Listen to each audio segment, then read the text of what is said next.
The mechanic and the messenger. Rhea Novik wiped grease from her hands and glared at the fusion coil before her. The outdated piece of equipment sputtered pathetically, emitting a weak blue glow that wouldn't power a child's toy, let alone the deep space harvester it belonged to. "Just die with dignity already," she muttered, giving the casing a gentle kick. The workshop around her was a graveyard of mechanical failures, discarded engine parts, obsolete navigation systems, and at least 3 drones that occasionally powered up just to make sad beeping sounds before shutting down again. Outside her viewport, Europa's icy surface gleamed under Jupiter's imposing presence, their combined light creating strange shadows across her cluttered workspace. 15 years on this frozen moon had made Rhea the go-to mechanic for desperate miners and transport pilots, but it had done nothing for her social skills or her patience. Her reputation was simple. She could fix anything mechanical, but her bedside manner would make a combat droid seem charming. She was about to attempt another recalibration when her security system chimed, an unfamiliar tone she hadn't heard before. Frowning, she grabbed the nearest heavy wrench and approached her workshop's main viewport. The ship hovering outside defied conventional design. It was neither the utilitarian bulk of human craft nor the angular precision of Centaurian vessels. Instead, it seemed to ripple like liquid metal, its surface shifting between midnight black and iridescent blue, absorbing rather than reflecting the harsh Europan light. "What the hell?" Rhea whispered, pressing a hand against the reinforced glass. The ship descended with impossible grace, making no sound as it settled on the landing pad outside her workshop. No thrust vectors, no landing gear deployment, no atmospheric disturbance. It simply arrived. Her security system finally identified the vessel. Unknown configuration. No match in database. "Helpful as always," Rhea muttered, tightening her grip on the wrench. The ship's surface rippled again, and a section melted away to reveal a figure that didn't so much step as flow onto the landing pad. Tall and graceful, with skin that seemed to shimmer like opal, the visitor wore what appeared to be living armor, plates that shifted and adjusted with each movement. But what caught Rhea's attention were the eyes, completely silver, with no visible pupils, yet somehow conveying ancient wisdom and keen assessment. The being approached her airlock, and against her better judgment, Rhea pressed the entry sequence. "If you're selling something, I'm not interested," she said as the inner door opened. "If you're collecting debts, get in line." The visitor tilted their head, long silver-white hair moving like underwater plants despite the lack of breeze. "Rhea Novik," they said, their voice melodic but with an undertone that reminded Rhea of crystal chimes. "I am Thorin, emissary of Vesuvia and keeper of ancestral records." Rhea leaned against her workbench, keeping the wrench visible. "Never heard of Vesuvia, and I don't keep records of anything except who hasn't paid their bills." "Yet Vesuvia has heard of you." Thorin's expression remained serene. "The one who faced the void to save a child not of your kind." The wrench nearly slipped from Rhea's fingers. "What did you say?" 8 Earth cycles ago, the Osiris Station, a terminal reactor breach." The memories flooded back, klaxons screaming, emergency lights casting everything in hellish red, the station breaking apart around her. And those enormous eyes, filled with terror, belonging to a child who had been accidentally left behind during the evacuation. "That was classified," Rhea said, her voice suddenly hoarse. "And nobody gave a damn afterward anyway." Thorin moved closer, each step fluid and measured. "You carried a royal scion through 3 sealed bulkheads. You fashioned emergency breathing apparatus from station components. You told jokes when the oxygen ran low."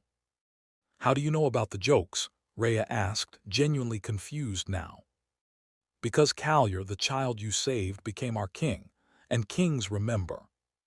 Thorin raised a hand, and the air between them shimmered before resolving into a 3-dimensional image. A younger Rhea, fewer scars, less gray in her auburn hair, carrying a small alien child with pearlescent skin and those same silver eyes. Both were covered in dust and what looked like hydraulic fluid, but the child was smiling despite the chaos around them. "What is this? Some kind of scam?" Rhea whispered, though she knew it wasn't. No one could have fabricated that moment. "It is memory," Thorin said simply. "And memory on Vesuvia is more than recollection. It is foundation, power, reality itself." Thorin stepped closer, the projection fading. "Our civilization records all significant events in living memory archives. These archives form the basis of our society, our government, our very existence. But now the memories are failing, degrading, and with them the fabric of our civilization." "What does that have to do with me?" Rhea asked, though she was beginning to suspect the answer. "The memory of your act of kindness is a cornerstone in our royal lineage archive. Your presence, your original neural pattern, could stabilize the decay." Rhea laughed bitterly. "So you tracked me down because your fancy alien hard drive is corrupted, and I'm what? A backup?" "You are," Thorin paused, searching for the right word, "an anchor, a point of origin for a ripple that shaped our history." "I'm a mechanic," Rhea corrected, "not a memory stick." "Sometimes the two are not so different." Thorin moved to the viewport, gazing out at Jupiter's swirling storms. "Both restore what was lost." Rhea set down her wrench and crossed her arms. "Let's say I believe this bizarre story. What exactly would I have to do?" "Travel to Vesuvia. Allow our archivists to use your presence to repattern the degraded memory node. Then return if you wish." "And if I refuse?" Thorin's expression didn't change, but the temperature in the room seemed to drop. "Then 1,000 years of history unravels. A civilization destabilizes, perhaps falls." "No pressure then," Rhea muttered. She looked around her workshop, at the broken parts, the unpaid invoices, the emptiness that had been her life since she'd left military service. Nothing here would miss her. "When do we leave?" "Now," Thorin said. "Time moves differently for memories." As they prepared to depart, Rhea grabbed her toolkit, a habit more than a necessity. Thorin watched with a hint of amusement. "Do you believe our technology might require conventional repair?" Rhea shrugged. "Never met a machine I couldn't fix, or at least improve." "Vesuvia is not machine," Thorin said cryptically. "It is memory made manifest." "Yeah, well, we'll see about that." The ship, which Thorin called the Mnemosyne, engulfed them rather than admitted them, its hull becoming permeable as they approached. Inside, everything flowed. Corridors formed as they walked, reshaping themselves behind them. Light emanated not from fixtures but from the very substance of the vessel, pulsing in gentle rhythms that seemed to match Thorin's movement.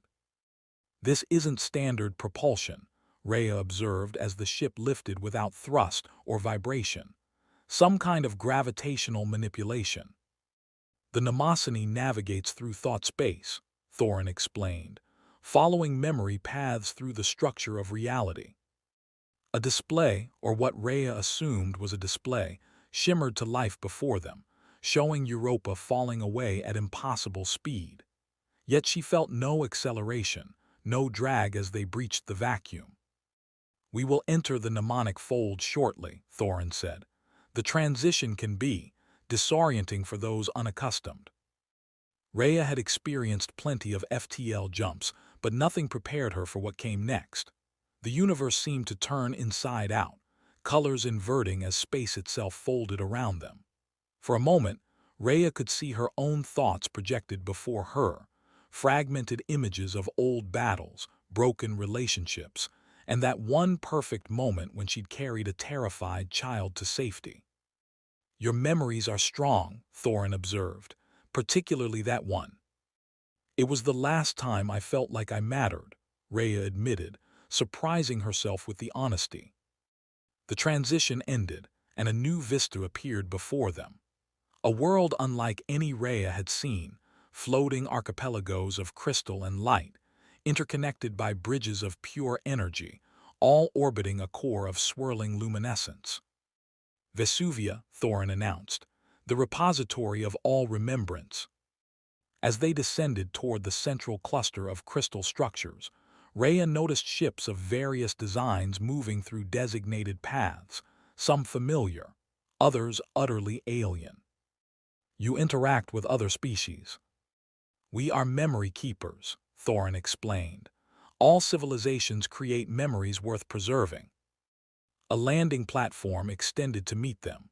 Or rather, it grew from the larger structure, morphing to precisely accommodate the Mnemosyne's dimensions. The Archival Council awaits, Thorin said as the ship's hull rippled to allow their exit. They will explain what must be done. Rhea stepped onto Vesuvian soil feeling both terrified and oddly resigned. She'd saved a child on instinct years ago, never expecting consequences. Now that simple act of humanity had rippled across space to find her again. You look troubled, Thorin observed. I'm just wondering, Rhea said, watching the alien sun cast rainbows through the crystal spires, if I'm actually going to fix your memory problem, or if I'm going to break something even worse.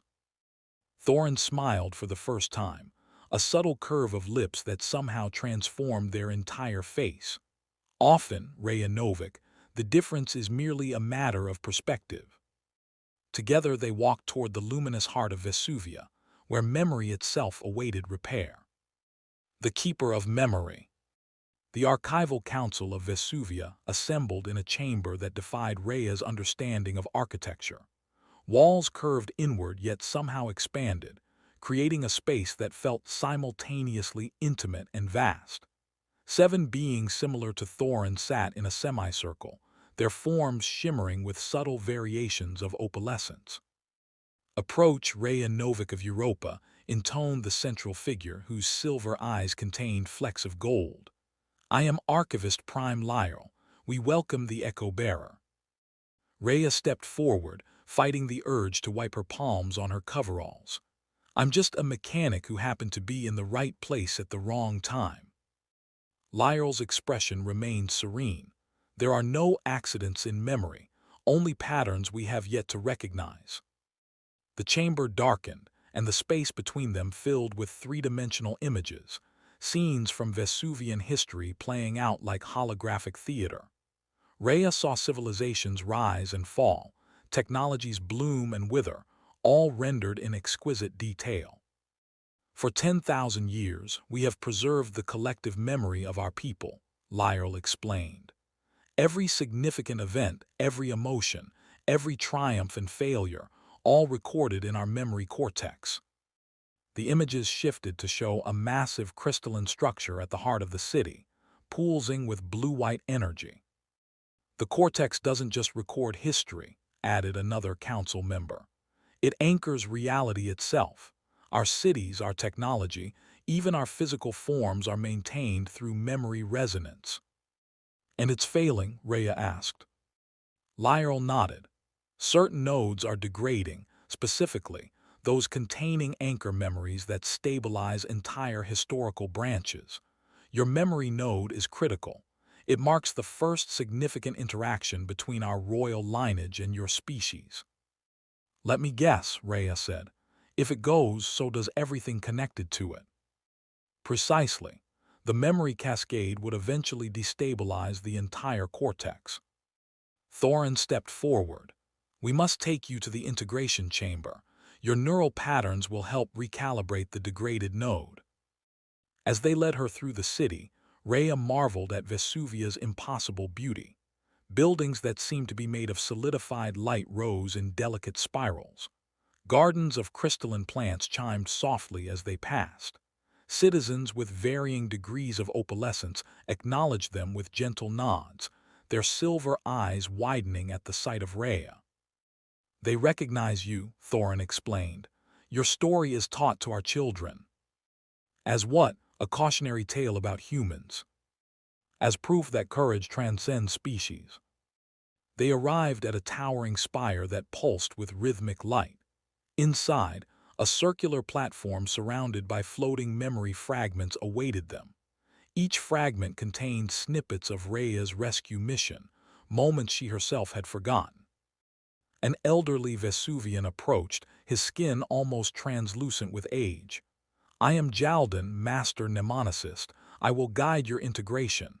He gestured to the platform. "Please." Rhea hesitated. "What exactly will this do to me?" "It will read your original neural patterns associated with the memory and use them to repattern the degraded node," Jaldan explained. "Harmless, though somewhat intense." "Define intense," Rhea pressed. "You will relive the memory with perfect clarity," Thorin said quietly. "Every sensation, every emotion." Great, just what she needed, to revisit the most traumatic day of her life in high definition. But she'd come this far. Rhea stepped onto the platform.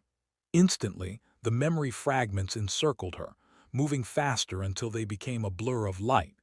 She felt a strange doubling of consciousness, still aware of the chamber, yet simultaneously back on Osiris Station as alarms blared.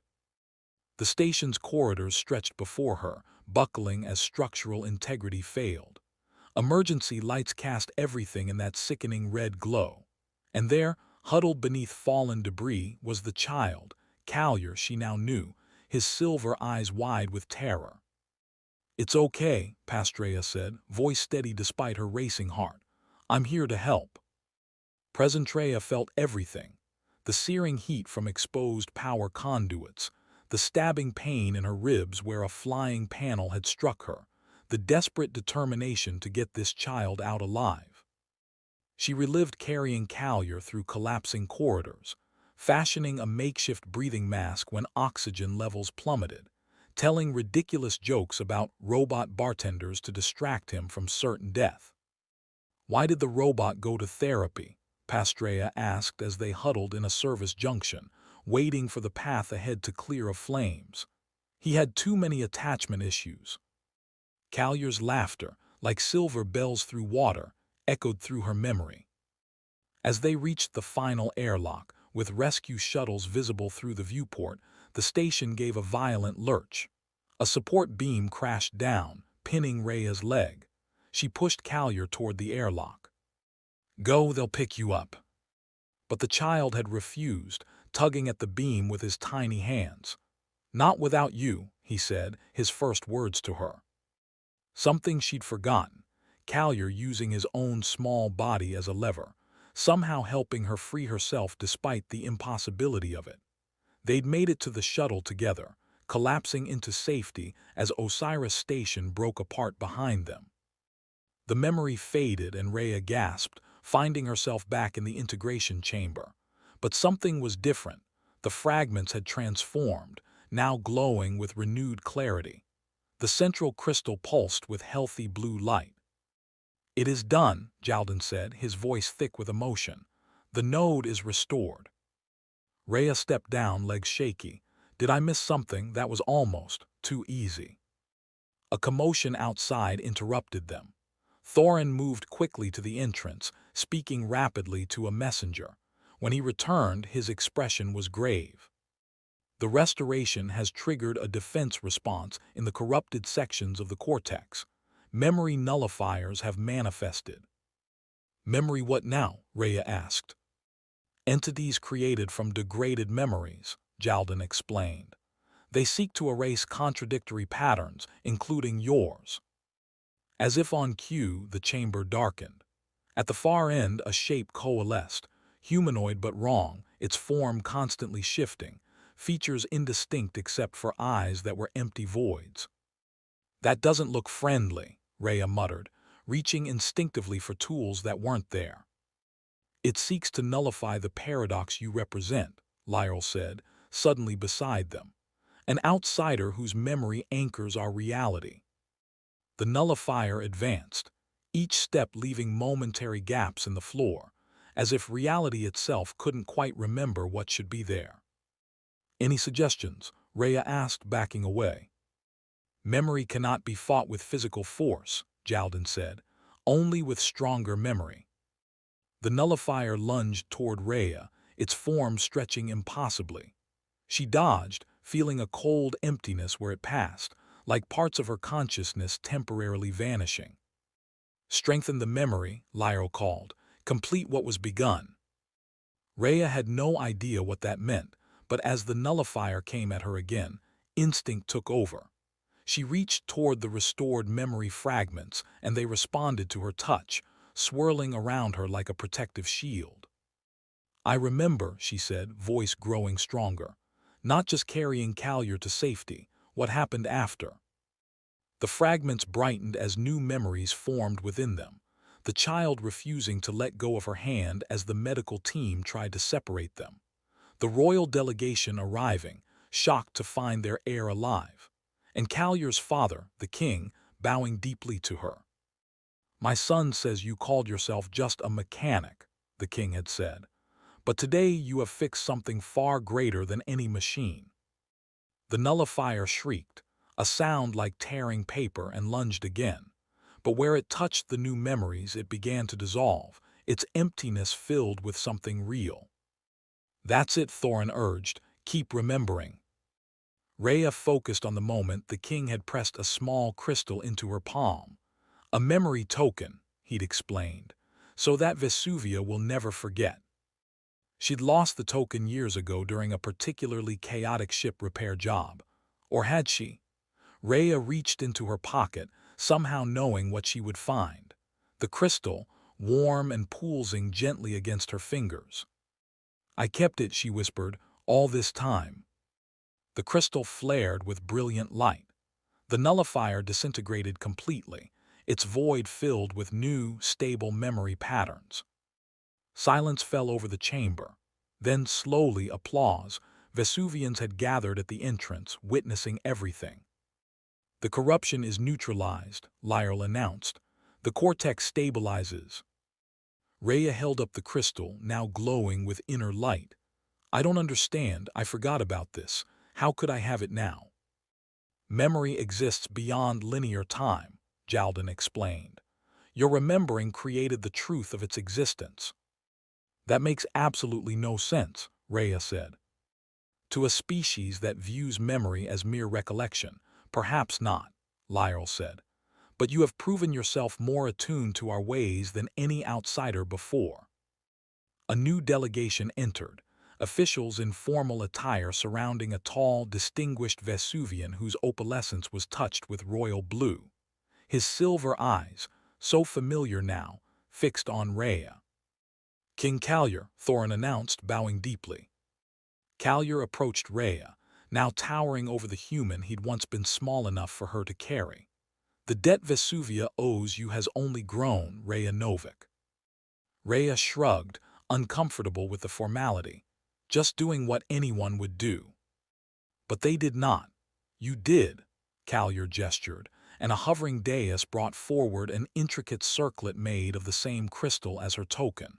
You have been named Keeper of Echoes, guardian of the memories that bind worlds together.